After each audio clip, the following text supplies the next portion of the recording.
Finnegan's pulling the headers out of the car, I'm going to tell you a little bit about our new transmission. This thing is from Gearstar. Every time we have put a new automatic transmission in a roadkill vehicle, it's been a Gearstar unit. We got them in the Super Bee, the Ranchero, the Crusher Camaro. It's good stuff. Think of them sort of like a professional engine building shop, except for they do transmissions. They have one guy who follows the transmission all the way through the assembly process, and then they dyno it. They put like 100 miles on it on the dyno to make sure that the trans and the converter are working before they ship it. This one is a 4L60E. It's really just like a 700R4, except it doesn't use the throttle valve cable, which is a pain in the neck. Instead, it uses an electronic control with a computer that I'll show you later. The 4L60Es that go on a traditional small block Chevy have a one-piece bell housing like this. The later ones are two-piece, and those are for the LS engines. And when these are shipped from Gearstar, they come complete with a Yank converter. This one is a billet 10-inch because this is the unit that will handle 650 horsepower and 600 pound-feet of torque. This thing is like $3,900. They make models of the 4L60E all the way down to 2,400, and that one will handle 450 horsepower, 425 pound-feet. When they send them out, they come not only with the converter completely installed because it's been on the dyno, but they'll also send you exactly the right amount of fluid to put in the thing. It'll have all the connectors that you need. If you ask for it, you'll even get a dipstick torque converter bolts. It's like a whole tranny in a crate ready to slam into your garbage.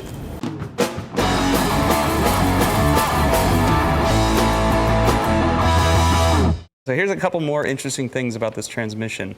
Gearstar built it with a custom converter from Yank Converters. Dave Meyer actually spec'd himself.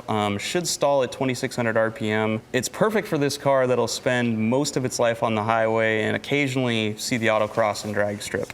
Dave told you before that you can tell this is an early model case because it doesn't have a removable bell housing. You can also tell that it's an early model 4L60E because it's got a 4-bolt output flange. The late model ones have 6-bolt output flanges. And it's been modified to drive a mechanical speedo. Also has a VSS sensor to drive an electronic one if you want to. And what this is going to give us is overdrive. I think it's a 0.7 to 1 fourth gear, and it has a lockup converter that we'll be able to control exactly when we want it to lock with the little hand-controlled chingas. And it should actually feel like it has 400 horsepower now because every gear is lower in this thing. That's true. And then when we put the 373 in the back, we'll be A-OK. Yeah. Install it. All right.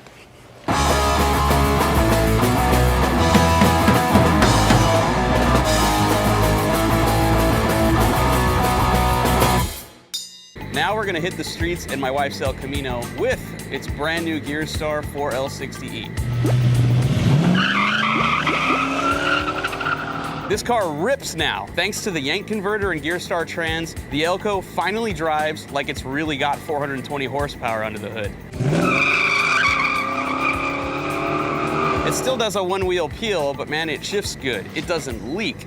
The trans has got a warranty. I fixed that open differential, and my wife might actually want to give me some nookie in this car. Or she'll just keep holding out for that paint job she's been begging for like the last 8 years.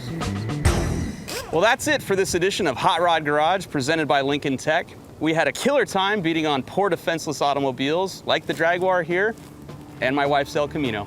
We'll see you next month.